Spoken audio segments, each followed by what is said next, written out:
कार्तिक महिन्यातील देव उठणी एकादशी हा दिवस फक्त देव जागे होण्याचा नाही तर एक पवित्र मिलनाचा दिवस आहे. श्री विष्णू आणि तुलसी देवीच्या विवाहाचा.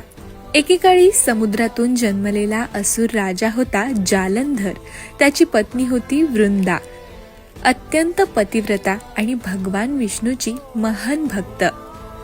वृंदेच्या पतिव्रतेच्या शक्तीमुळे जालंधराला कोणीच हरवू शकत नव्हतं. तेव्हा देवांनी भगवान विष्णूंना विनंती केली, प्रभू आम्हाला या अन्यायातून वाचवा. भगवान विष्णूंनी जालंधराचं रूप धारण करून वृंदेच्या समोर प्रकट झाले. ती भ्रमित झाली आणि तिची पतिव्रतेची शक्ती तुटली.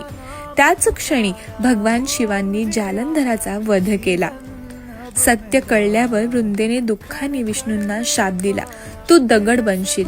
आणि भगवान विष्णू शालिग्राम रूपात प्रकट झाले. वृंदेच्या देहातून जन्म झाला तुलसीच्या झाडाचा. तेव्हा विष्णूंनी तिला वचन दिलं, तू माझ्या पूजेत सदैव पूजली जाशील आणि प्रत्येक वर्षी माझ्याशी तुझा विवाह होईल. तेव्हापासून तुलसी विवाह साजरा केला जातो. या दिवशी घराघरात तुलसीचं मंडप सजवलं जातं.